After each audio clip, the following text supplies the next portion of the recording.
الحمد لله وكفى وسلام على عباده الذين اصطفى أما بعد فأعوذ بالله من الشيطان الرجيم بسم الله الرحمن الرحيم شهر رمضان الذي أنزل فيه القرآن هدى للناس وبينات من الهدى والفرقان صدق الله العظيم وصدق رسوله النبي الكريم ونحن على ذلك لمن الشاهدين والشاكرين والحمد لله رب العالمين۔ محترم سامعین کرام، رمضان المبارک کا بابرکت مہینہ تیزی سے گزر رہا ہے، اور یہ مہینہ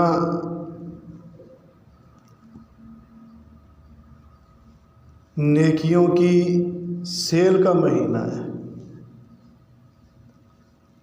جیسے باقی دنوں میں کسی چیز کی سیل لگتی ہے تو دھڑا دھڑ بکتی ہے، کثرت سے بکتی ہے اور زیادہ سے زیادہ منافع ہوتا ہے۔ اسی طریقے سے یہ اس مہینے میں نیکیوں کی سیل لگ جاتی ہے کہ شیطان بھی قید ہو چکا ہوتا ہے، نیکیوں سے بھگانے والا، نیکیوں سے دور کرنے والا وہ بھی بند ہو چکا ہوتا ہے، اور روزے رکھ رکھ کے نفس بھی انسان کا مغلوب ہو چکا ہوتا ہے، انسان کے قابو میں آ چکا ہوتا ہے۔ اب نیک اعمال کرنے سے مانے کوئی اور چیز نہیں ہوتی۔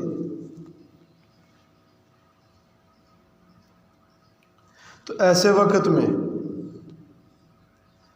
کہ جب نیکیوں کا سیزن بھی لگا ہوا ہے اور نفس و شیطان بھی انسان کے قابو میں ہیں، انسان کے اوپر غالب نہیں ہے، سب سے زیادہ جس عبادت کا اہتمام ہونا چاہیے رمضان کے اندر،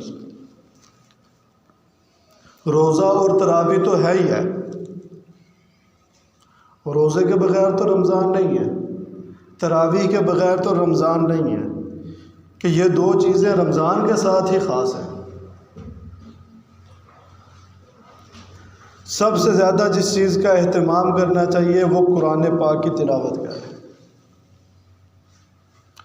کہ رمضان اور قرآن کا آپس میں گہرا تعلق ہے۔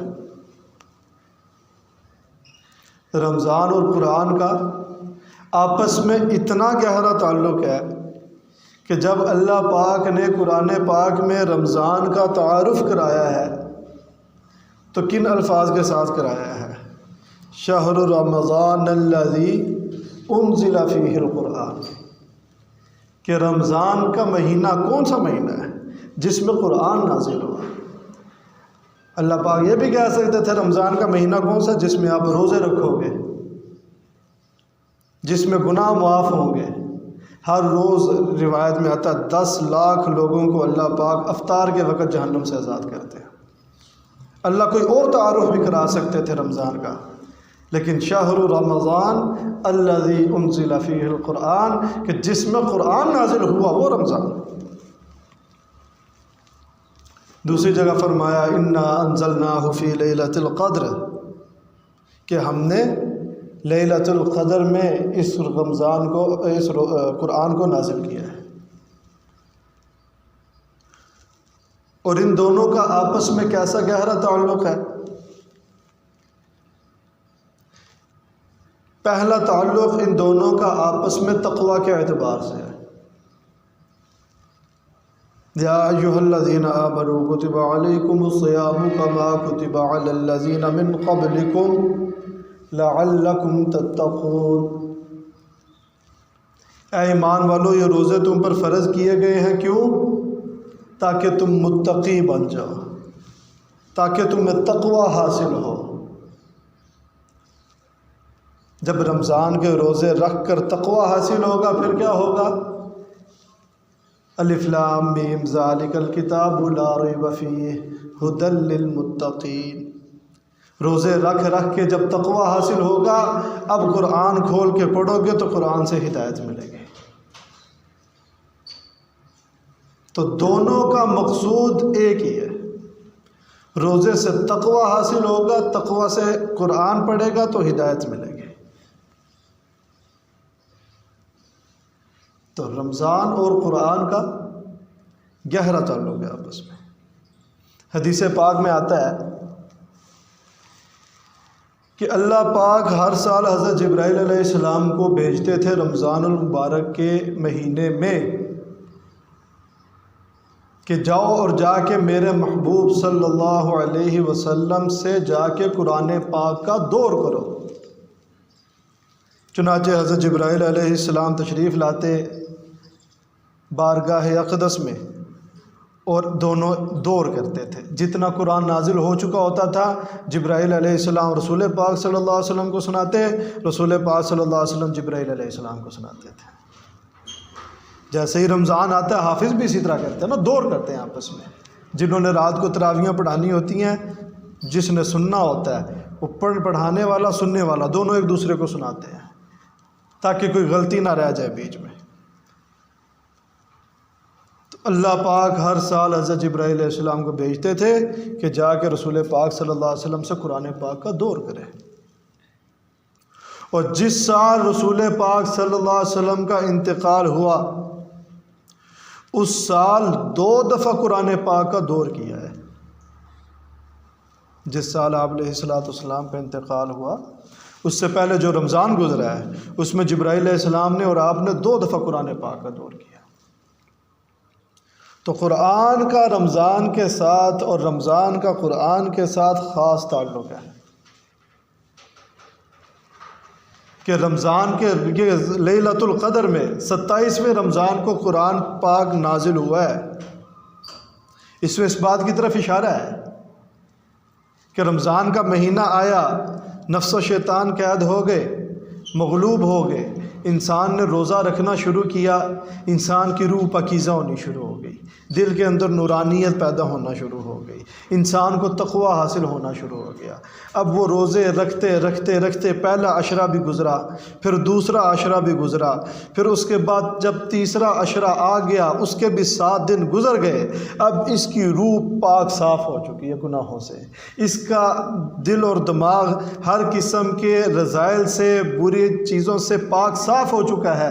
اب یہ اس قابل ہو چکا ہے کہ اس کو قرآن دیا جائے اور یہ قرآن سے ہدایت حاصل کرے۔ اب اللہ پاک نے 27ویں شب کو قرآن نازل کیا کہ ھدی للمتقین، اب یہ تم لوگوں کے لیے ہدایت ہے۔ اور دوسری بڑی خصوصیت ان دونوں کے درمیان کیا ہے؟ قیامت کے دن روایات میں آتا ہے کہ قیامت کے دن رمضان بھی اللہ کی بارگاہ میں پیش ہوگا، جو روزے رکھے ہیں نا انسانوں نے، اور قرآن بھی اللہ کی بارگاہ میں پیش ہوگا۔ رمضان بھی کہے گا باری تعالیٰ میں نے اس کو دن کے وقت کھانا کھانے سے روکے رکھا، پانی پینے سے روکے رکھا، نفسانی خواہشات سے اس کو روکے رکھا۔ کھانا موجود تھا پر یہ نہیں کھاتا رہا، دیکھنے والا کوئی نہیں تھا، صرف میری وجہ سے رمضان کا احترام کرتے ہوئے، روزے کا احترام کرتے ہوئے اس نے نہیں کھایا۔ گرمیوں کے روزے تھے، پیاس بڑی سخت لگ رہی تھی، پانی موجود تھا، دیکھنے والا کوئی نہیں تھا، لیکن میرے احترام میں روزے کی وجہ سے اس نے پیاس برداشت کر لی، پانی نہیں پیا اس نے۔ اے اللہ اس کے حق میں میری سفارش قبول فرمائیں اور اس کی بخشش کر دیں۔ اب یہ سفارش کر کے روزہ ہٹتا ہے، قرآن پاک آ جاتا ہے۔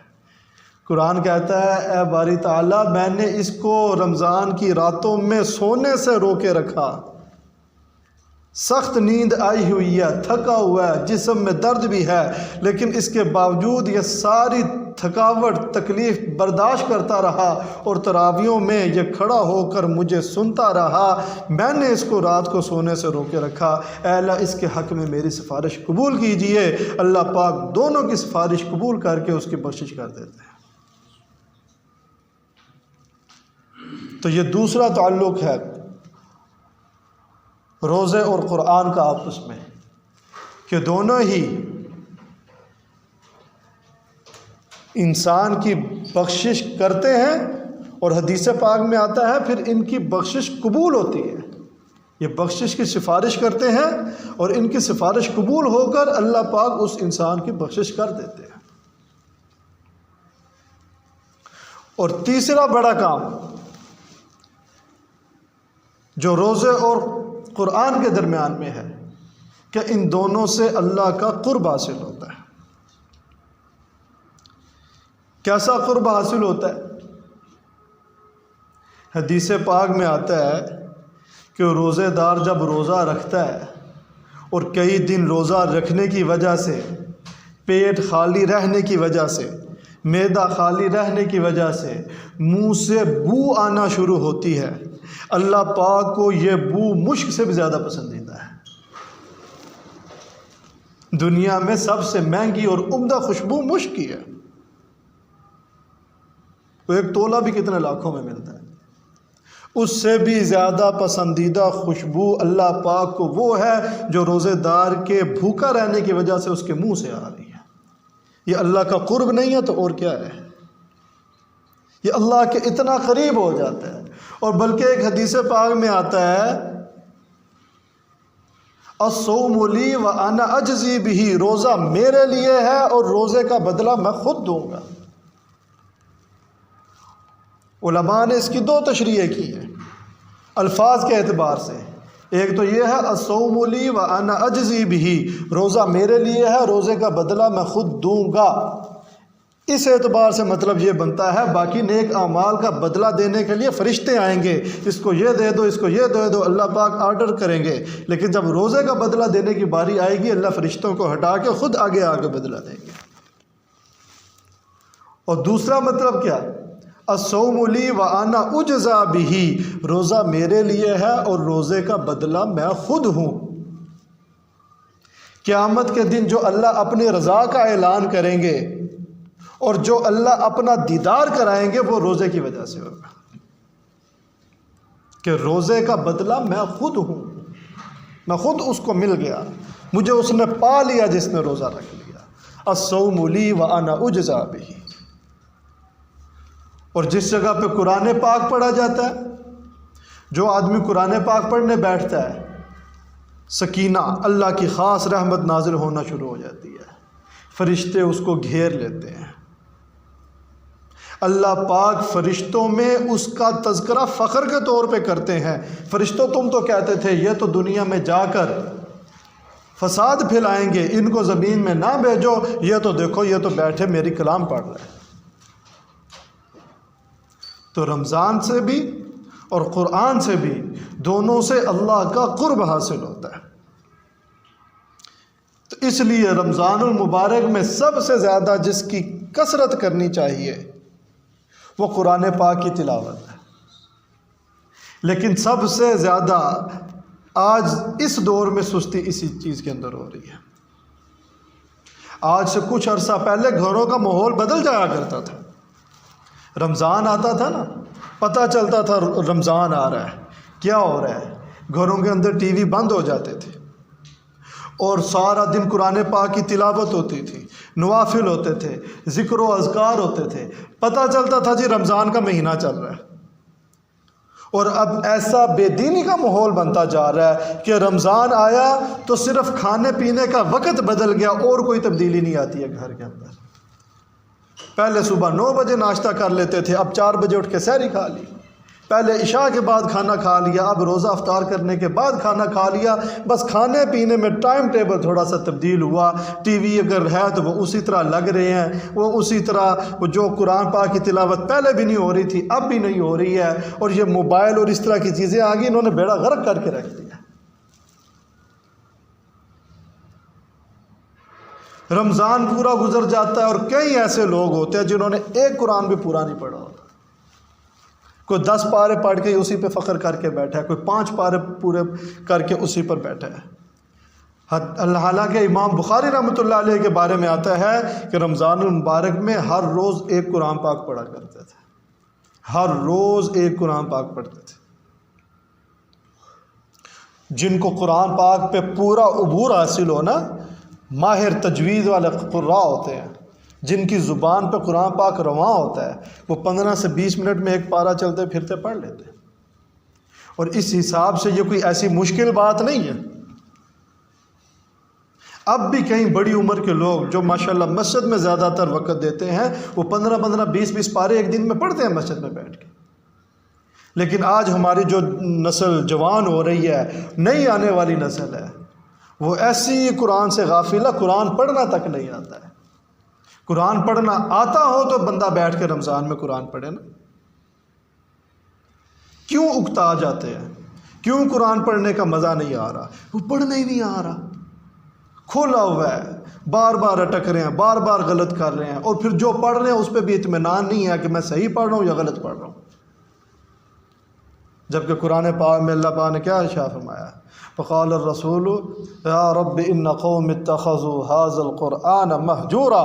تفسیر ابن کثیر میں لکھا ہے کہ رسول پاک صلی اللہ علیہ وسلم اپنے ان امتیوں کی شکایت کریں گے اللہ کی بارگاہ میں. رسول کہے گا, مراد رسول پاک صلی اللہ علیہ وسلم, یا رب ان قوم اتخذوا, میری اس قوم نے اتخذوا هذا القرآن مہجورا, اس قرآن کو چھوڑ دیا تھا, اس کو پڑھنا بھی گوارا نہیں کیا انہوں نے. تو قرآن پاک کی تلاوت کا اہتمام بڑے علماء, پرانے بزرگان دین جو گزرے, جن کے حالات مختلف کتابوں میں مذکور ہیں, یہی زیادہ سے زیادہ لکھا ہے کہ رمضان میں کثرت سے قرآن پاک کی تلاوت کرتے تھے. سب سے زیادہ اہمیت قرآن پاک کو دیتے تھے, قرآن پاک کی تلاوت کو دیتے تھے. تو ایک تو ہمیں قرآن پاک کی تلاوت کا اہتمام کرنا ہے, اور ابھی یہ نیت کر کے اٹھیں, جس نے قرآن پڑھنا صحیح طریقے سے نہیں سیکھا وہ یہ نیت لے کر یہاں سے اٹھے کہ انشاءاللہ میں قرآن پڑھنا سیکھوں گا. اور اس کو سیکھنا ہے, قرآن کو سیکھ کر سمجھ کر پڑھنا ہے. حضرت عبداللہ بن عمر رضی اللہ تعالیٰ عنہ نے 12 سال میں سورہ بقرہ سیکھی ہے, 12 سال میں. حالانکہ وہ عربی تھے, وہ ایک دن میں پوری سورہ بقرہ زبانی بھی یاد کر سکتے تھے, ایک دن میں, ایک ہفتے میں پوری سورہ بقرہ زبانی یاد کر سکتے تھے.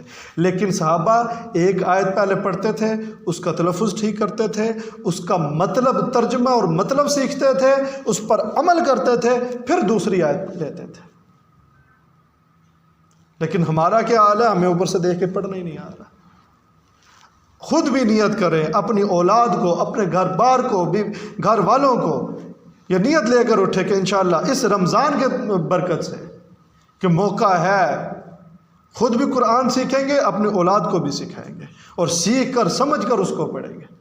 اور حدیث پاک میں آتا ہے 4 کام بہت ضروری کرنے چاہیے. 2 تو ایسے ہیں جو بہت ضروری ہیں, اور 2 ایسے ہیں جن سے تمہیں کوئی چھٹکارا نہیں ہے.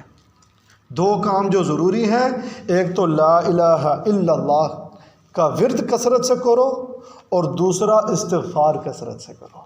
رمضان المبارک کے مہینے میں اللہ کے نبی نے جو وظیفہ بتایا ہے, لا الہ الا اللہ کا ورد کثرت سے کرو اور استغفار کثرت سے کرو. اس کے لیے اگر یہ ایک جملہ بڑا پیارا ہے, استغفر اللہ الذی لا الہ الا هو الحی القیوم واتوب الیہ, اس میں استغفار بھی آ گیا اور کلمہ بھی آ گیا. استغفر اللہ الذی لا الہ الا هو الحی القیوم واتوب الیہ. یہ اور 2 چیزیں ایسی ہیں جس کے بغیر تمہیں کوئی چارہ کار نہیں. وہ 2 چیزیں کیا ہیں؟ اللہ سے جنت کا سوال کرو, جہنم سے پناہ مانگو. تو جنت کا سوال, اسألک الجنہ, اے اللہ میں تجھ سے جنت کا سوال کرتا ہوں, اور جہنم سے پناہ, واعوذ بک من النار, اے اللہ میں تیری پناہ مانگتا ہوں جہنم کے عذاب سے. تو اگر اس ذکر کا اگر کوشش تو کرنی ہے زیادہ سے زیادہ قرآن پڑھنے کی, وقت مل جاتا ہے ذکر کرنے کا, تو یہ ذکر خود اللہ کے نبی نے احادیث میں سکھایا ہے. استغفر اللہ الذی لا الہ الا هو الحی القیوم واتوب الیہ, اسألک الجنہ واعوذ بک من النار. اللہ جل شانہ سے دعا ہے اللہ پاک صحیح معنوں میں دین کو سیکھ کر اس کے مطابق عمل کرنے کی توفیق عطا فرمائے۔ وآخر دعوانا الحمد للہ رب العالمین۔